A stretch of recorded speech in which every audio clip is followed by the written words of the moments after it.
ऐसे राजा जो 1 महीने रहते थे पुरुष और 1 महीने स्त्री। महादेव शिव का एक रूप अर्धनारीश्वर वाला है। विष्णु का मोहिनी रूप धारण कर शिव को रिझाना भी मालूम होगा।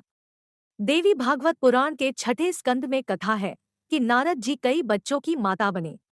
चलिए तो आज आपको एक ऐसे राजा की कहानी सुनाई जाए जो स्त्री बने और फिर पुरुष।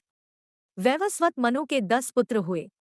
उन सब में सबसे बड़े इल थे। एक दिन इल रथ में बैठकर शिकार खेलने वन में गए। अनजाने में ही वह शरवण नामक वन में पहुंच गए। शरवण वन भगवान शिव द्वारा शापित था। एक बार शिव और पार्वती इस वन में विहार कर रहे थे। उसी समय ऋषियों का एक समूह वन में आ पहुंचा। इससे पार्वती शर्मा गई।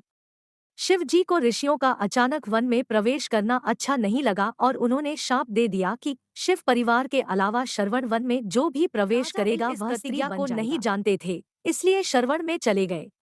वहां पहुंचने पर वह स्त्री हो गए तथा उनका घोड़ा भी उसी समय घोड़ी बन गया।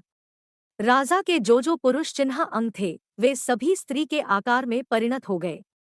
इससे उन्हें बड़ा दुख हुआ और तत्पश्चात उन्होंने अपना नाम इला रख लिया। इतने में ही चंद्रमा के पुत्र बुध ने इला को देखा। बुध इला को देखते ही कामपीड़ित हो गए और उसकी प्राप्ति के लिए प्रयत्न करने लगे।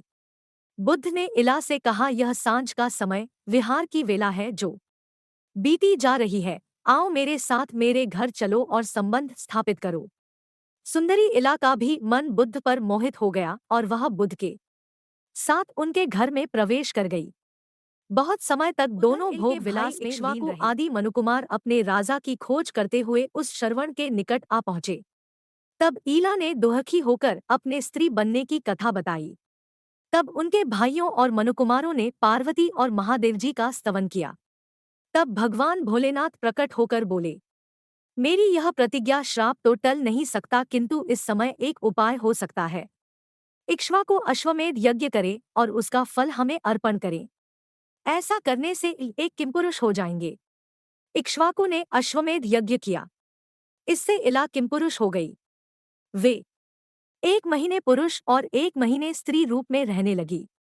बुद्ध के साथ इला ने एक पुत्र को जन्म दिया जिसका नाम पुरुरवा था। वहीं राजा इल के रूप में उन्होंने कई संतानें उत्पन्न की। इस तरह पौराणिक कथाओं में अप्राकृतिक संबंधों को लेकर कई कथाएं हैं और इनमें किसी तरह का अपराध बोध नहीं दिखता है। इससे साबित होता है कि लैंगिक वर्जनाओं को लेकर भारतीय समाज पहले काफी परिपक्व था। Please like, share and please subscribe.